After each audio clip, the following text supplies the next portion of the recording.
এক হাঁড়ি বোনা খিচুড়ি রান্না হবে। 2 কেজি পেঁয়াজ,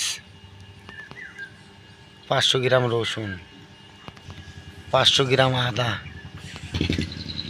5 কেজি মুসুরির ডাল, আর আপনার 500 গ্রাম আদা, 1 কেজি লবণ, হলুদ 300 গ্রাম, ঝালের গুঁড়া 100 গ্রাম, মাংসর মশলা 100 গ্রাম, জিরে 100 গ্রাম, এলাচ 50 গ্রাম, ডালচিনি 50 গ্রাম, কাবাব চিনি 10 গ্রাম, লবঙ্গ 10 গ্রাম, জয়ত্রী 10 গ্রাম, জয়ফল 2 পিস, ধনের গুঁড়া 50 গ্রাম, টেস্টি সল 50 গ্রাম। এক হাঁড়ি বোনা খিচুড়ি রান্না হবে। তাই আপনার কি মশলা দিয়ে রান্না করি সেই মশলাগুলো আপনাদেরকে দেখাবো। আমি কি মশলা দিয়ে রান্না করি। এই যে আপনার সব সাজানো রয়েছে।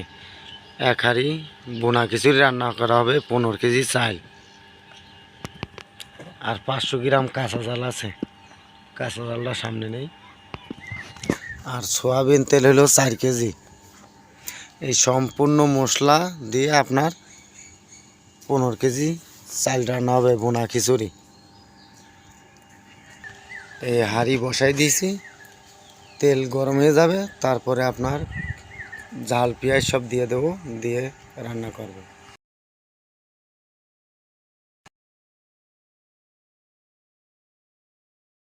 গাইস 20 কেজি চালের বোনা খিচুড়ি রান্না করব। এই দেখেন, প্রথমে ডালটা দিচ্ছি, 500 গ্রাম ডালটা দিয়ে দিলাম। এখন 5 লিটার তেল দিচ্ছি। 5 লিটার তেল দেওয়ার পরে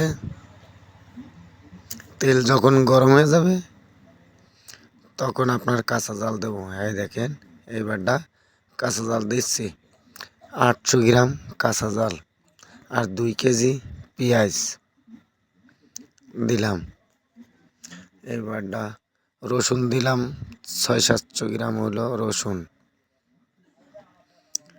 দিয়ে সুন্দরভাবে মশলাটা কষাই নিয়ে এই যে আদা দিচ্ছি, 500 গ্রাম আদা, আর পরিমাণ মতন মশলা সব রকমের, আর 1 কেজি লবণ,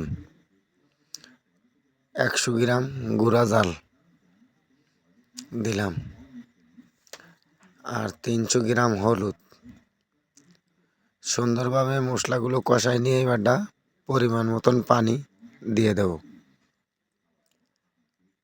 এইভাবে পানি দেওয়ার পরে আপনার চালগুলো সুন্দরভাবে ধুয়ে দিয়ে দেব। 20 কেজি চাল দেওয়া আছে হাঁড়িতে। এইভাবে বোনা খিচুড়ি রান্না করছি। দেখেন, সুন্দরভাবে চালগুলো দিয়ে নাড়াচাড়া করছি। বোনা খিচুড়ি রান্না করছি 20 কেজি চালের। এইবারটা মাংস দেওয়া আছে। যদি ভিডিও দেখে ভালো লাগে তাহলে লাইক, শেয়ার, কমেন্ট করে দেবেন।